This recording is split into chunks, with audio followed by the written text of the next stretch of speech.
Hello students, welcome back to our channel NEET Mantra. I am Prince Sharma, your biology faculty and mentor. So students, जैसा कि आपको screen पे दिख ही रहा होगा कि आज के हमारे वीडियो का टॉपिक है last 12 days revision plan for NEET 2020। जो आपके लास्ट 12 दिन बचे हैं उसमें आपको कैसे रिवीजन करना है और किस सीक्वेंस में रिवीजन करना है, ताकि आप ऐसे टॉपिक्स पहले रिवाइज कर ले जिनसे क्या है ज्यादा क्वेश्चंस आने वाले हैं। आप ऐसे टॉपिक्स में अपना टाइम वेस्ट ना करें जिनसे क्या है बहुत ही कम क्वेश्चन आते हैं या ना के बराबर क्वेश्चन आते हैं। और मैं समझता हूँ बच्चों आपको बहुत ज़्यादा स्ट्रेस होगा, कोविड का स्ट्रेस होगा, आपके एग्जाम का स्ट्रेस होगा और कोई भी गवर्नमेंट अथॉरिटी आपकी बात नहीं सुन रही है, उसका आपको फ्रस्ट्रेशन भी होगा। पर इसमें हमें क्या करना है, हमें इसी स्ट्रेस के साथ क्या है आगे के लिए रिवाइज करना है, क्योंकि जो ये हमारी डिफिकल्ट सिचुएशंस होती हैं लाइफ में, अगर हम इनसे आगे निकल जाते हैं, इनसे ऊपर निकल जाते हैं तो हम ग्रो कर जाते हैं। तो मैं बिल्कुल नहीं कह रहा हूँ कि आपको स्ट्रेस नहीं होगा, परेशानी नहीं होगी, वो सब रहेगा, पर उसके साथ आप जो कर सकते हैं वो है रिवीजन, और उसके लिए आप 100% दें।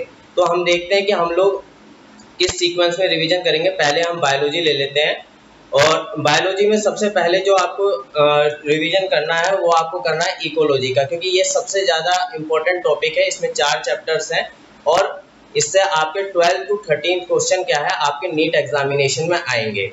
नेक्स्ट आपको क्या लेना है, जेनेटिक्स, और जेनेटिक्स के जो दोनों चैप्टर हैं basically principle basis of inheritance and molecular basis of inheritance, क्योंकि इनसे 17 to 18 क्वेश्चन आपके नीट के एग्जामिनेशन में आएंगे। नेक्स्ट है आपका बायोटेक्नोलॉजी। इसमें आपको क्या है 3 to 4 क्वेश्चंस आने के चांसेस हैं। इन्हीं टॉपिक से क्या है रिलेटेड ये टॉपिक है, तो आप इसको साथ में ही पढ़ें। नेक्स्ट है ह्यूमन फिजियोलॉजी, जो ज़्यादातर बच्चों का स्ट्रॉन्ग होता है। इसमें आपके क्या है 15 क्वेश्चन आने के चांसेस है, तो इसको आप जरूर रिवाइज करें। नेक्स्ट है प्लांट फिजियोलॉजी, जो थोड़ा सा बच्चों को परेशान करता है पर इतना भी मुश्किल नहीं है। आप इसको एक क्विक रिवीजन ले, जो भी आपने शॉर्ट नोट्स बनाए हैं या एनसीईआरटी से आप पढ़ रहे हैं, जो भी आपके नोट्स हैं उस, क्योंकि इससे क्या है आपके 10 क्वेश्चन आने के चांसेस है। नेक्स्ट आपका है प्लांट डाइवर्सिटी। प्लांट डाइवर्सिटी से आपके 7 to 8 क्वेश्चंस आने के चांसेस हैं, तो इसलिए आप इसको रिवाइज करें। प्लांट डाइवर्सिटी को भी एग्जांपल्स रिवाइज करें, इसमें एग्जांपल्स बहुत जरूरी हैं, और जो आपने मार्क किए हुए हैं, जो इंपॉर्टेंट आपने मार्क किए हैं उनको आप क्विक रिवीजन लें। नेक्स्ट आपका है ह्यूमन रिप्रोडक्शन, इससे आपके 4 to 5 क्वेश्चंस आने के चांसेस हैं।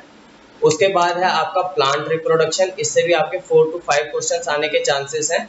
तो ये आपको रिवाइज करना ही करना है, क्योंकि 10 क्वेश्चंस कम नहीं होते, 40 नंबर होते हैं आपके, ठीक है। नेक्स्ट आपका है प्लांट मॉर्फो और एनाटॉमी, इन दोनों से आपके 7 to 8 क्वेश्चंस आने के चांसेस है। थोड़ा स्लाइड्स में स्पेलिंग मिस्टेक्स है, उनके लिए आप मुझे माफ कर दीजिएगा। नेक्स्ट है ह्यूमन हेल्थ एंड डिजीज, ये भी काफ़ी बच्चों का स्ट्रॉन्ग होता है, और इसमें भी आपको क्या है ड्रग्स के बारे में पढ़ना है, आपको एड्स के बारे में पढ़ना है ना। ये जो टॉपिक्स हैं, जो इम्पोर्टेंट टॉपिक्स, और जो शुरुआत में जो डिजीजेस हैं जैसे टाइफाइड के बारे में, कॉमन कोल्ड के बारे में, आपको मलेरिया की साइकिल के बारे में आपको पढ़ना है ना। लास्ट में आपके 3 ड्रग दिए हुए हैं, उनका जो उनके रिसेप्टर्स हैं, कहाँ से वो ऑब्टेन होते हैं और किस तरीके से बनाया जाता है, वो आप करना है। ये ड्रग्स के ऊपर मैंने एक अलग से ही डिटेल्ड वीडियो बना के रखी हुई है, आपको फीड में मिल जाएगी। आप अगर देखना चाहें तो देख सकते हैं, 10 से 12 मिनट आपके कंज्यूम होंगे। तो ये जो टॉपिक्स हैं, ये जो आपको क्या है रिवाइज करने ही करने हैं, क्योंकि अगर आप ये रिवाइज नहीं करेंगे तो आपको नीट के एग्जामिनेशन में प्रॉब्लम होगी। नेक्स्ट हम देखते हैं इनऑर्गेनिक केमिस्ट्री के बारे में। इनऑर्गेनिक केमिस्ट्री में सबसे पहले जो मैं मस्ट बोलूँगा आपको मस्ट रिवाइज करके जाना है, वो है आपका केमिकल बॉन्डिंग, क्योंकि इससे और इससे रिलेटेड टॉपिक से बहुत ज़्यादा क्वेश्चन आते हैं। तो इससे हम 4 to 5 क्वेश्चन एक्सपेक्ट कर रहे हैं नीट 2020 में। नेक्स्ट आपके हैं ब्लॉक्स, SPDF ब्लॉक, जो आपको P और D पे, ये जो P और D ब्लॉक है, इस पे आपको बहुत ज़्यादा ध्यान रखना है, ठीक है, क्योंकि यहाँ से आपके 7 to 8 क्वेश्चन आने के चांसेस है। नेक्स्ट आपका है कोऑर्डिनेशन कंपाउंड। कोऑर्डिनेशन कंपाउंड में आपको आइसोमेरिज्म पढ़ना है, VVT पढ़नी है, और जो वो कलर वाला एक्सपेरिमेंट होता है वो पढ़ना है, ठीक है। इसकी वेटेज रहेगी आपकी 3 to 4 क्वेश्चंस की, और इससे एक IUPAC का क्वेश्चन भी आ सकता है कोऑर्डिनेशन कंपाउंड के, कि कोऑर्डिनेशन कंपाउंड का आपको IUPAC नेमिंग करनी है। नेक्स्ट आपका है पीरियोडिक टेबल। तो अगर आप केमिकल बॉन्डिंग रिवाइज कर रहे हैं तो पीरियोडिक टेबल भी उसके साथ कर लेंगे, तो आपको केमिकल बॉन्डिंग में भी आसानी होगी। उसका इसका वेटेज रहेगा आपका 1 क्वेश्चन का। नेक्स्ट आपको देखना है IUPAC नोमेनक्लेचर बहुत जरूरी है, और आइसोमेरिज्म आपको कोऑर्डिनेशन कंपाउंड का भी देखना और नॉर्मल ऑर्गेनिक आइसोमेरिज्म भी आपको देखना है, क्योंकि यहाँ से क्या है आपके 2 क्वेश्चन आने के बहुत ज़्यादा चांसेस रहते हैं। ठीक है, तो IUPAC का क्वेश्चन आएगा ही आएगा आपके। नेक्स्ट आपको रिएक्शन मैकेनिज्म लेना है, इससे आपके 2 to 3 क्वेश्चंस आएंगे, है ना। रिएक्शन मैकेनिज्म फर्स्ट और रिएक्शन मैकेनिज्म 2 के नाम से बच्चे पढ़ते हैं। या बेसिकली इसमें क्या है आपको जो आपके बॉन्ड बनते हैं, रेजोनेंस के बारे में आपको पढ़ना होता है, रेजोनेंस के बारे में आप जरूर पढ़ के जाएं। नेक्स्ट आपका है हाइड्रोकार्बन, एल्केन, एल्कीन, एल्काइन, यहाँ से आपके 3 to 4 क्वेश्चंस आएंगे। नेक्स्ट है आपका ऑक्सीजन कंटेनिंग कंपाउंड्स, जैसे कि कार्बोक्सिलिक एसिड, कीटोन हो गया, यहाँ इनकी रिएक्शंस आप देख के जाएं, नेम रिएक्शंस आप देख के जाएं। आप हमारी वेबसाइट भी विजिट कर सकते हैं, वहाँ पे हमने क्या उसका लिंक मैं दे दूंगा डिस्क्रिप्शन में, वहाँ पे हमने सारे जो इम्पोर्टेंट रिएक्शन है उनको समराइज करके वहाँ पे नोट्स डाले हुए हैं। नेक्स्ट आपका है नाइट्रोजन कंटेनिंग कंपाउंड, या फिर आप इनको अमीन्स के नाम से भी पढ़ते हैं। ये बहुत ही इंपॉर्टेंट है और आप इसको पढ़ के जाएं। और अगर आपने ऑर्गेनिक के नोट्स नहीं है या आपको समझ नहीं आती है या कोई प्रॉब्लम है, तो मेरा सजेस्ट रहेगा कि आप क्या है NCERT तो एक बार पढ़ लें, NCERT की जो रिएक्शंस है वो एक बार देख लें। उसके बाद जो टॉपिक्स आप मिस नहीं कर सकते वो है पॉलीमर और बायोमोलिक्यूल्स। ठीक है, इनसे आपका एक एक क्वेश्चन या 2 क्वेश्चन भी आ सकते हैं और डेफिनेटली आएंगे पॉलीमर्स और क्या है बायोमोलिक्यूल से। अगर आपका क्या है मॉलिक्यूलर इनहेरिटेंस वाला चैप्टर स्ट्रॉन्ग है तो आपको बायोमोलिक्यूल में ज़्यादा दिक्कत नहीं होगी। नेक्स्ट हम देख लेते हैं फिजिकल केमिस्ट्री। फिजिकल केमिस्ट्री में आपके इक्विलिब्रियम रहेंगे, आयनिक और केमिकल इक्विलिब्रियम, जिसमें मैं आपको सजेस्ट करूंगा कि आप आयनिक इक्विलिब्रियम पे ज़्यादा ध्यान दें, ज़्यादा फोकस रहे। ऐसा नहीं है कि इक्विलिब्रियम केमिकल इक्विलिब्रियम बिल्कुल ही नहीं पढ़ना है, पर आयनिक इक्विलिब्रियम आपका अच्छा होना चाहिए। नेक्स्ट आपका है इलेक्ट्रोकेमिस्ट्री। इलेक्ट्रोकेमिस्ट्री मेरे पॉइंट ऑफ व्यू से एक बहुत ही स्कोरिंग टॉपिक है, जिसमें आप अगर आप NCERT भी इसकी पढ़ लेते हैं तो मुझे लगता है कि आप क्वेश्चंस कर लेंगे। नेक्स्ट है आपका थर्मोडायनेमिक्स। थर्मोडायनेमिक्स आप नहीं छोड़ सकते, इसमें आपके 2 से 3 क्वेश्चंस आने के चांसेस हैं। नेक्स्ट है आपका केमिकल काइनेटिक्स। बहुत ही इजी टॉपिक रहता है, अगर आपने इसको एक बार भी पढ़ा है और अभी आप रिवाइज कर लेंगे तो आपका ये टॉपिक स्ट्रॉन्ग हो जाएगा, क्योंकि इससे क्या है आपके 2 क्वेश्चंस आने के चांसेस हैं। नेक्स्ट है आपका सॉल्यूशन। सॉल्यूशन की जो वेटेज रहेगी वो 1 to 2 क्वेश्चंस रहेगी, ये आपको पढ़ना है। सॉल्यूशन में अगर आप पढ़ जाएं कोलिगेटिव प्रॉपर्टी, आप क्या है जरूर पढ़ के जाएं। ठीक है, कोलिगेटिव प्रॉपर्टीज आप पढ़ लें, राउल्स लॉ आप पढ़ लें, हेनरी लॉ पढ़ लें, तो आपका काम हो जाएगा। नेक्स्ट है आपका सॉलिड स्टेट। सॉलिड स्टेट में जो आपके लैटिस बनते हैं, वेविस लैटिस, उनके बारे में आप नॉलेज ले जाएं, और जो आपके फॉर्मूलाज निकलते हैं कि A √√3/2r करके जो फॉर्मूलाज होते हैं वो आप पढ़ जाएं। ठीक है, उन्हीं से आपका क्वेश्चन आएगा। नेक्स्ट आपका मोल कॉन्सेप्ट है। मोल कॉन्सेप्ट मुझे लगता है कि अगर आपने प्रिपरेशन की है, जेन्युइन प्रिपरेशन की है, तो आपको मोल कॉन्सेप्ट की नॉलेज होगी, क्योंकि ये जो टॉपिक्स हैं जैसे कि आपका सॉल्यूशन हो गया, सॉल्यूशन में भी क्या है मोल कॉन्सेप्ट काफ़ी इस्तेमाल होता है। नेक्स्ट आपका है एटॉमिक स्ट्रक्चर। एटॉमिक स्ट्रक्चर और मोल कॉन्सेप्ट से कई बार क्या होता है डायरेक्ट क्वेश्चन नहीं आते, पर इनसे रिलेटेड क्वेश्चंस आ जाते हैं, तो इसलिए इनके जो फॉर्मूलेस हैं वो आप जरूर देख लें।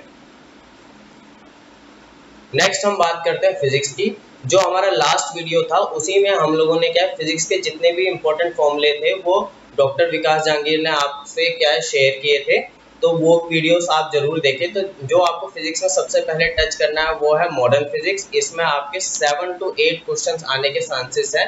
नेक्स्ट है आपका मैग्नेटिज्म। स्पेलिंग के लिए मैं सॉरी हूँ भाइयों। मैग्नेटिज्म में आपका क्या है 3 to 4 क्वेश्चंस आने के चांसेस है। इसमें आप क्या है ये जो आपका टॉपिक्स हैं जितने भी मैग्नेटिज्म में है, जितने भी चैप्टर्स आपने जिस भी वे में पढ़े हैं, आप प्लीज उन्हें करके जाएं। नेक्स्ट है सेमीकंडक्टर। सेमीकंडक्टर से जैसे कि पिछले वीडियो में हमने डिस्कस किया था कि लॉजिक गेट से क्वेश्चन आएगा, लॉजिक गेट्स पढ़ लीजिए आप, है ना, और डायोड पढ़ लीजिए, जीना डायोड पढ़ लीजिए, इनसे क्वेश्चंस आपके हो जाएंगे। नेक्स्ट है आपका रे ऑप्टिक्स। रे ऑप्टिक्स में आपको फॉर्मूले आने चाहिए और आपका क्या है थोड़ी बहुत क्वेश्चन प्रैक्टिस उसमें होनी चाहिए, तभी क्या है आप इसके क्वेश्चंस कर पाएंगे। इसके बाद है करंट इलेक्ट्रिसिटी। करंट इलेक्ट्रिसिटी मैं समझता हूँ एक बड़ा टॉपिक है, पर अगर आपने पहले पढ़ा हुआ है तो आप इसके फॉर्मूले रिवाइज कर लीजिए और जो इंपॉर्टेंट क्वेश्चंस आपको लगते हैं वो आप रिवाइज कर लीजिए।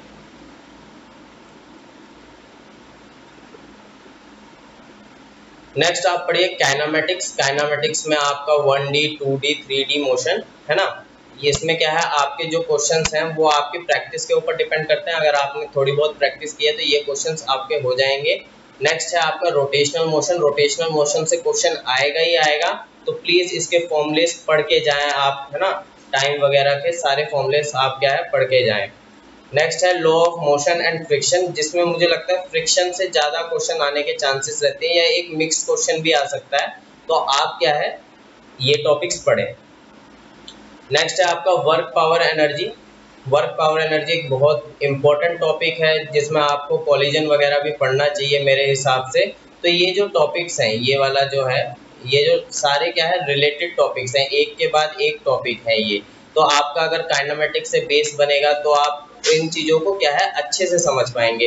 मैं ये नहीं कहता कि आपको अगर काइनेमेटिक्स नहीं पढ़ोगे तो वर्क पावर एनर्जी समझ ही नहीं आएगा, पर अगर आपको आता है ये टॉपिक्स तो ये चारों टॉपिक्स आप क्या सीक्वेंस में पढ़ें तो आपको क्या है बहुत ईजी रहेगा।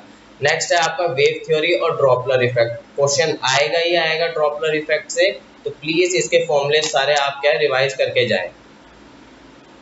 और मैं सभी बच्चों से ये बात कहना चाहूँगा कि आप क्या है कसम खा लें, कुछ भी करें, आपको 7 से 8 मॉक टेस्ट पेपर सॉल्व करके जाने हैं। और मॉक टेस्ट पेपर सॉल्व करने का मतलब ये नहीं कि आप 6 घंटे में कर रहे हैं। आप क्या टाइम लेके घड़ी लेके बैठिए, चाहे कुछ भी हो, आप मोराल मत डाउन कीजिए। इसका इम्पोर्टेंस मैं आपको बताता हूँ। अगर आप मॉक टेस्ट करके जाते हैं तो देखिए, अगर आप टाइम से मॉक टेस्ट करते हैं 3 घंटे में, तो आपको क्या है जो आपके वहाँ पे सेंटर पे जाके प्रेशर होता है आपको कि ये करना है वो करना है, तो आपको वो प्रेशर रिलीज होता है। जितना ज़्यादा आप पेपर प्रैक्टिस करते हैं, क्वेश्चन प्रैक्टिस करते हैं, आप उतना कॉन्फिडेंट हो जाते हैं। और इससे क्या है आपको एक बूस्ट मिलता है कि आप क्या है वहाँ पे जाके अच्छे से अपना पेपर अटेम्प्ट कर सके। आपको एकदम से क्या है वहाँ पे एंजाइटी नहीं होगी पेपर को देख के, क्योंकि कई बार क्या होता है हमने थ्योरी तो पूरी पढ़ ली पर क्वेश्चंस नहीं किए, तो वहाँ पे आपको क्या है एंजाइटी नहीं होगी, आप अपना क्वेश्चन पेपर बिल्कुल कामली अटेंड कर पाएंगे। तो प्लीज मेरी रिक्वेस्ट है आप सभी लोगों से कि 7 से 8 मॉक टेस्ट पेपर क्या है आप लोग प्लीज रिवाइज करके जाएं, ठीक है। उसके बाद जो भी जितने भी ये बायोलॉजी के आपके टॉपिक्स हैं, सबकी क्विक रिवीजन वीडियोस मैंने अपनी फील्ड में डाल रखी है, आप यूट्यूब पे देख सकते हैं। आपको एक चैप्टर में मुश्किल से 20 से 25 मिनट में आपका पूरा चैप्टर रिवाइज हो जाएगा सारे इंपॉर्टेंट एग्जाम्पल्स के साथ। हाँ, मैंने प्लांट फिजियोलॉजी के वीडियोस नहीं डाले हैं, पर अगर आप लोग बोलेंगे मुझे कमेंट सेक्शन में तो मैं 2-3 दिन में वो सारे क्विक रिवीजन वीडियोस आपको डाल दूंगा। और कुछ दिनों में मैं आपको जो मोस्ट इंपोर्टेंट एग्जांपल्स हैं उनके भी वीडियो आपको आपके नीट एग्जाम से जाने से पहले आपको तैयारी करा के भेजूंगा। बस आप लोगों का सपोर्ट चाहिए हमें इस चीज में। और मैं चाहता हूँ कि थोड़ा सा आप स्ट्रॉन्ग विल्ड रहें। क्या है उससे क्या होगा कि आप डरेंगे नहीं, डरना नहीं है किसी को भी किसी भी चीज से, है ना। कोरोना है मैं समझता हूँ, पर उसके लिए आप सभी के साथ हैं, और मैं बहुत गलत डिसीजन है एग्जाम कराने का, पर फिर भी क्या कर सकते हैं। नेक्स्ट है आपका इलेक्ट्रोस्टैटिक। इसमें आपके 2 क्वेश्चंस आएंगे। ग्रेविटेशन, इलेक्ट्रोस्टैटिक और ग्रेविटेशन क्या है लिंक्ड है। जब हम पढ़ते थे तो लिंक्ड होते थे, बस यहाँ जी हो जाता था वहाँ ई हो जाता था।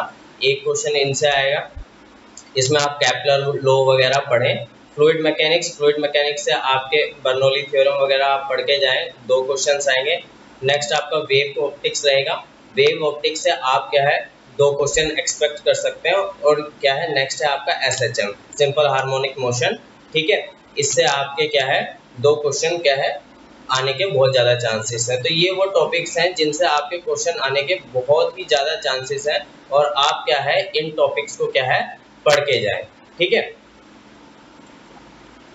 तो मेरी सभी बच्चों से ये है कि अगर आपको किसी भी बायोलॉजी के टॉपिक का क्विक रिवीजन चाहिए, या इवन ऑर्गेनिक केमिस्ट्री में कोई क्विक रिवीजन चाहिए, तो आप मुझे बता सकते हैं। मैं इन 10 दिनों में आपके लिए वो वीडियो अपलोड कर दूंगा। और ज़्यादा बड़ा वीडियो नहीं रहेगा, ज़्यादा से ज़्यादा 10 से 15 मिनट का वीडियोस रहेगा। तो अगर आप सपोर्ट करते हैं तो मैं आपके लिए वो बनाने के लिए भी तैयार हूँ। और हम होप करते हैं कि जो क्या है गवर्नमेंट है अगर सही डिसीजन ले लेती है तो उससे क्या है आप बच्चों को फ़ायदा हो।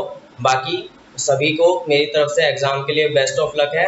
और अगर किसी के साथ बहुत ही ज़्यादा प्रॉब्लम है तो गवर्नमेंट तो फील नहीं कर रही सॉरी, पर मैं उन बच्चों के लिए क्या है मैं माफ़ी मांगना चाहूँगा, क्योंकि उन्होंने क्या है पूरे 1 साल मेहनत की है।